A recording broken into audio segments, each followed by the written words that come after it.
Hello friends. कैसे हो आप लोग? तो आज की इस वीडियो में हम लोग बात करेंगे कि बिहार में कितने BEd college government BEd colleges हैं। ठीक है। उसके पहले मैं आपको बता दूं कि बिहार में जो है कि बीएड कॉलेजों की संख्या 6 है। गवर्नमेंट बीएड कॉलेज की बात मैं कर रहा हूँ। तो कुछ गवर्नमेंट बीएड कॉलेज हैं, कुछ अर्ध सरकारी हैं और कुछ पूरे तरीके से प्राइवेट कॉलेज हैं।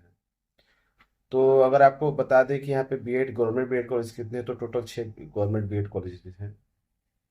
ठीक है, जिनमें अगर टोटल नंबर ऑफ सीट्स की बात करें तो 600 सीट है।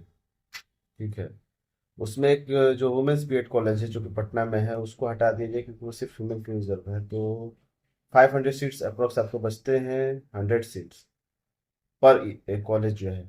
उसमें कौन कौन से कॉलेज है? तो उसमें आपका सिटी तुर्की हो गया, आपका समस्तीपुर का जो गवर्नमेंट कॉलेज है वहाँ का हो गया, भागलपुर वाला हो गया, गया का हो गया और पटना का। ठीक है। तो इन सारे जो गवर्नमेंट बीएड कॉलेजेस हैं इनमें आपको एडमिशन के लिए आपके जो मार्क्स आ रहे हैं, अब ये आप ध्यान रखिए कि आपके जो मार्क्स आ रहे हैं, आपका किसी का 85 आ रहा है, किसी का 90 आ रहा है, 96 आ रहा है, वो मार्क्स आपके बढ़ भी सकते हैं क्योंकि क्वेश्चन पेपर में बहुत सारे स्टूडेंट क्या करते हैं, ऑब्जेक्शन उठाते हैं, क्वेश्चन हो सकता है गलत आ जाता है कभी कभी, तो उस पर भी मार्क्स बढ़ जाते हैं। तो वो रेयर चांस होता है। लेकिन अभी आपके जो मार्क्स आ रहे हैं, आप जैसे मिलाए अपने आंसर शीट को मिलाए होंगे, उसने किसी वीडियो से देख के किसी पे भी कुछ आंसर की अगर नहीं आया है, तो उसके बेसिस पे आप अपना डिसाइड कर सकते हैं कि कितने मार्क्स आपके आ रहे हैं। अगर कट ऑफ ट्रेंड की बात की जाए तो पिछले साल के कट ऑफ को और इस साल 2023 और 24 दो साल के कट ऑफ मैंने देखा, तो कट ऑफ देखिए, मैंने कट ऑफ का अनुमान इस वजह से लगाया क्योंकि जो लास्ट थर्ड लिस्ट 3 लिस्ट तक कॉलेज अपना निकालता है, हर एक कॉलेज का जो है अपना अपना जो कट ऑफ जारी करते हैं और वो अपना थर्ड लिस्ट तक एडमिशन लेते हैं। किसी कॉलेज जैसे पटना कॉलेज हो गया, यहाँ पे आपको थर्ड लिस्ट की जरूरत नहीं पड़ता है। फर्स्ट लिस्ट और मैक्सिमम सेकंड लिस्ट आता है, मैक्सिमम सेकंड लिस्ट भी बहुत बार नहीं आता है। देखिए सिटी तुर्की हो गया, भागलपुर हो गया, मुजफ्फरपुर गया, ये सब जो कॉलेज है गवर्नमेंट कॉलेज, वहाँ पे थर्ड लिस्ट तक एडमिशन होता है, उसके बाद स्पॉट राउंड स्टार्ट होता है। तो थर्ड लिस्ट का मार्क्स को मैंने आधार बनाया था। जैसे की बात करें 2023 की बात करें, मेरा सेशन 23 से 25 था सिटी तुर्की में। तो वहां पे आपको बता दें कि जो जनरल का कट ऑफ गया था वो तो 90 प्लस गया था स्टार्टिंग में। लेकिन जो थर्ड लिस्ट आते आते वो मार्क्स आपका 85, जो था लास्ट कैंडिडेट जो था 83 मार्क्स, उनका भी एडमिशन हुआ था थर्ड लिस्ट में, जो कि जनरल से थी। तो इसके बेसिस पे आप ये डिसाइड कर सकते हैं कि कैसे मार्क्स जो होता है आपका वो डिसाइड होता है। और ये मार्क्स के बेसिस पे नहीं होता, ओवरऑल रैंक के बेसिस पे आपका होता है कि जैसे कि आपका 95 है, आपके जैसे बहुत सारे बच्चों का सेम मार्क्स आएगा, 95 ही आएगा। तो उसमें क्या कंडीशन फिर अप्लाई होता है, वहां पे कैसे काम होता है? तो वहां पे आपका सीमेल रैंकिंग का बात आता है क्योंकि आपका एडमिशन होता है और रैंकिंग के आधार पे आपका मेरिट में आता है। जैसे ही आप प्रेफरेंस भरिएगा तो वहां पे आपको सीमेल रैंक आपका जारी किया जाता है। जो रिजल्ट आता है उसमें आपका सीमेल रैंक लिखा रहता है कि आपका सीमेल रैंक कितना है। जैसे कि अपना हम बात करें तो मेरा सीएमएल रैंक जो था, ओवरऑल बात करें तो 1400 था, और कैटेगरी की बात करें तो 900 था। हाँ, मेरा कैटेगरी में 900 सीएमएल रैंक था। तो इसके अकॉर्डिंग मेरा जो था सिटी तुर्की हमको अलॉट हो गया फर्स्ट, क्योंकि हम जो प्रेफरेंस डाले थे उसमें फर्स्ट में पटना में डाले थे, सेकंड में अपना सिटी तुर्की डाले थे और थर्ड में गया डाले थे। इसके अलावा मैंने किसी भी प्राइवेट कॉलेज और कॉलेज का फिलअप किया ही नहीं था। तो मेरे मार्क्स के मेरे सीएमए रैंक के अकॉर्डिंग जो था फर्स्ट लिस्ट में मेरा सिटी तुर्की में मेरा हो गया था। ठीक है। तो मैंने उसमें एडमिशन ले लिया। तो इस तरीके से अगर आप प्रेफरेंस लिस्ट अपना चूज करते हैं, वहाँ पे कॉलेज फिलअप करते हैं, तो वहाँ पे आपको क्या होता है कि फिर सीमेल रैंक के अकॉर्डिंग आपके कॉलेज अलॉट होते हैं। फर्स्ट जो प्रेफरेंस है उसमें अगर कट ऑफ हाई जाता है, जैसे मैंने पटना चूज किया था, तो पटना का उस टाइम का जो सी का कट ऑफ था वो 600, जो सीमेल रैंक है उन्हीं को एडमिशन लास्ट मिला था। उसके बाद वो उसमें नहीं लिया गया था। तो मेरा चूंकि 900 सीमेल रैंक था, तो इस वजह से मेरा पटना में नहीं हो पाया था, क्योंकि सिटी तुर्की में फर्स्ट लिस्ट में वो मेरा नाम आ गया था। तो सीमेल रैंक जो होता है उसी के अकॉर्डिंग आपका एडमिशन होता है। तो इसके बाद अगर बात किया जाए कि अब कॉलेज के बारे में बता दिए, सीटें कितनी रहती है वो भी बता दिए, क्योंकि ऑलमोस्ट सारे कॉलेज में जो 50 सीट्स होती है वो रिजर्व होती है फीमेल्स के लिए। मेरे भी जो बैच था, मेरे बैच में 50 जो बॉयज था, 50 गर्ल्स थी। ठीक है।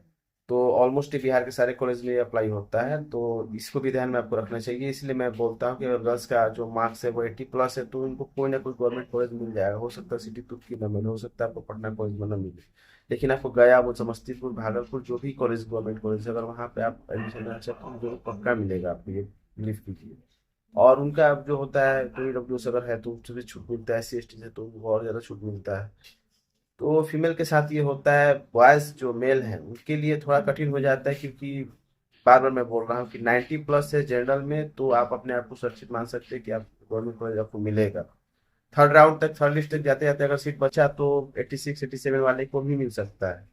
तो जनरल वाले अनरिजर्व कैटेगरी से जो बिलोंग करते हैं, OBC जो है, उनके लिए तो ये मान के चलिए कि 90+ आप रहेगा तब सेफ है, आपको इजिली गवर्नमेंट कॉलेज मिलेगा। अब उसमें अगर पटना गवर्नमेंट कॉलेज है तो पटना के लिए कट ऑफ बहुत हाई जाता है, क्योंकि स्टूडेंट को लगता है कि पटना में रह के ही पढ़ना है, तो वो ज़्यादा स्टूडेंट यहाँ का प्रेफरेंस करते हैं, जिससे कट ऑफ सबसे ज़्यादा जाता है।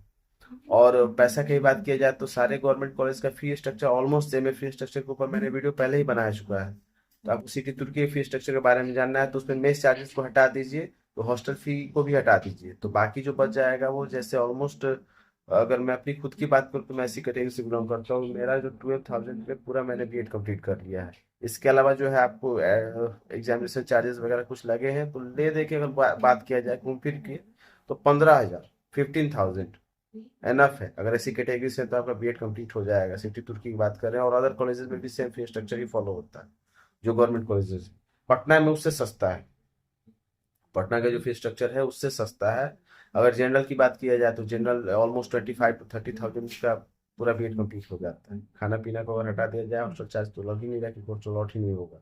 और जिन स्टूडेंट को लगता है कि हॉस्टल अलॉट होगा, अभी भी चांस है, तो मुझको नहीं लगता है कि हॉस्टल अलॉट होने वाला है, क्योंकि हम लोग के जो जूनियर थे वो सिटी तुर्की में अभी भी हैं, वहीं पे एरिया में रहते हैं। वो कितनी बार प्रिंसिपल से जाके मिले हैं, और भी बहुत जगह वो उन्होंने कंटेक्ट किया कि हॉस्टल किसी तरीके से अलॉट कर दिया जाए, क्योंकि सेकेंड ईयर जो हम लोग का लास्ट बैच था वो हम लोग निकल चुके हॉस्टल से। तो फिर भी उन पे कोई ऐसा आश्वासन नहीं दिया गया, कोई उनके बात को सुना भी नहीं गया कि हॉस्टल अलॉट करना है। और ऐसे ही सारे यूनिवर्सिटीज के लगभग जो बच्चे हैं वो हॉस्टल के लिए फाइट कर रहे हैं, लेकिन हॉस्टल अलॉट नहीं हो रहा है। तो इसलिए मैं बोल रहा हूँ कि इसके चांसेस बहुत कम है। और देखिए, अगर आपको एडमिशन लेना है तो अपने डिस्टेंस को ध्यान में रखिए। अगर आप वहाँ रह के पढ़ना चाहते हैं तो वहाँ का माहौल देखिए। जैसे सिटी तुर्की की बात करो, सिटी तुर्की बहुत बेस्ट जगह है मेरे अकॉर्डिंग। अगर आपको प्रिपेयर करना है, अगर हॉस्टल मिलता है तो उससे तो अच्छा कोई कॉलेज ही नहीं है मेरे अनुसार। अगर हॉस्टल नहीं मिल रहा है तो वो एरिया थोड़ा सा कभी कभार डिस्टर्ब रहता है, बाकी ठीक है, वहाँ पे रहने के लिए भी स्टूडेंट रह रहे हैं, पढ़ रहे हैं वहीं से। तो आप इसको देख सकते हैं। बाकी चीज़ें जो मैंने बाकी आपको बात बता ही दिया है, सीमेल हैकिंग के बारे में बता दिया है। और भी कुछ इंपॉर्टेंट टॉपिक्स है जो एक वीडियो में कवर करना मुश्किल है, जैसे कि आपका सब्जेक्ट कॉम्बिनेशन क्या है, उस पर भी ध्यान रखना पड़ेगा। प्राइवेट कॉलेज के बारे में मैंने नहीं बताया, तो प्राइवेट कॉलेज जिनको प्राइवेट कॉलेज में एडमिशन लेना है, जिनके मार्क्स कम है, तो अब उसके लिए भी आपको काउंसलिंग में पार्ट लेना पड़ेगा, आपको प्राइवेट कॉलेज भरना पड़ेगा प्रेफरेंस लिस्ट में। तो आई थिंक 70 to 75 जो मार्क्स है वो एनफ है। प्राइवेट कॉलेज आपको एडमिशन इजीली दे देते हैं 70 से 75 नंबर पे। कैटेगरी की बात नहीं कर रहे हैं हम, जनरल की भी बात कर रहे हैं, तो प्राइवेट कॉलेज में मिल जाते हैं। उसमें भी आपको देखना पड़ेगा कि फी जो है कहाँ पे क्या कैसा स्ट्रक्चर फॉलो होता है, क्योंकि 1,20,000 प्राइवेट कॉलेज की फी है। गवर्नमेंट ने इसको एक बार सेट कर दिया कि 1,20,000 रुपये ही आप B.Ed कॉलेज चार्ज कर सकते हैं, और D.LED कॉलेज सेम फी पे चलते हैं। इसके अलावा जो कॉलेजेस होते हैं वो बहुत सारे फी एक्स्ट्रा ऐड करते हैं, जैसे एग्जामिनेशन फी हो गया, इसके अलावा और भी बहुत तरह के फी लगा देते हैं, जिससे वो फी 1,50,000 तक पहुंच जाता है। तो मैं ये बताऊंगा कि बात करूंगा कि जैसे ही आपको अगर प्राइवेट कॉलेज में एडमिशन लेना है तो उसको भी ध्यान रखिएगा कि आपका फी एक्स्ट्रा फी वहाँ पे कितना लग रहा है। अगर आपसे ज़्यादा चार्ज किया जा रहा है तो आप उससे बचिए, नहीं तो हो सकता है नेक्स्ट ईयर फिर से ट्राई कीजिए, आपको गवर्नमेंट कॉलेज मिलेगा ही। और अगर इस बार एडमिशन ले भी लेते हैं तो ऐसा नहीं है कि आप टीचर का वैकेंसी आपको आने वाले सालों में जो है वो आप उसमें पार्ट ले पाएंगे, क्योंकि अभी 2 साल ऑलमोस्ट आपको लगने वाले हैं। तो अभी तो कोई टीचर की वैकेंसी Tier 4 के बाद दिख नहीं रही, Tier 5 की बात चल रही है, लेकिन अभी Tier 4 ही नहीं आया, तो Tier 5 की बात करना बेतुका है। तो ले दे के मामला बस यही है। बाकी जो भी डाउट्स वो हैं, जो फ्रेंड्स हैं, जो नए हमारे स्टूडेंट हैं जो B.Ed अपकमिंग सेशन में लेने वाले एडमिशन, वो कमेंट कर रहा हूँ, मैं ट्राई कर रहा हूँ कि ज़्यादा से ज़्यादा कमेंट्स का मैं रिप्लाई दे पाऊँ। बाकी मेरा टेलीग्राम का लिंक होगा, उस पर आप ज्वाइन कीजिए, मेरे ग्रुप को ऐड कीजिए। और हाँ, एक और चीज़ की चैनल को सब्सक्राइब कीजिए, क्योंकि व्यूअर तो बहुत ज़्यादा है लेकिन सब्सक्राइबर बहुत कम है, तो चैनल को सब्सक्राइब कीजिए। बाकी बातें होती रहेंगी ऐसी ऐसी छोटी छोटी चीज़ों पे, मैं और भी आगे बनाऊंगा, जैसे प्रेफरेंस लिस्ट पे कैसे फिलअप करना है, डॉक्यूमेंट क्या क्या लगने वाले हैं उसके ऊपर भी वीडियो मैं एक लाने वाला हूँ। तो डॉक्यूमेंट के ऊपर वीडियो भी जल्द से बनाऊंगा कि डॉक्यूमेंट क्या क्या आपको चाहिए होगा एडमिशन के टाइम पे, और कैसे कैसे एडमिशन प्रोसेस आगे बढ़ता है, और ये सब चीज़ें। वीडियो लंबा बन रहा है इसलिए थोड़ा सा इसको शॉर्ट रखते हैं। तो चलिए, मिलते हैं फिर अगले वीडियो में, तब तक के लिए धन्यवाद। अपना ध्यान रखें।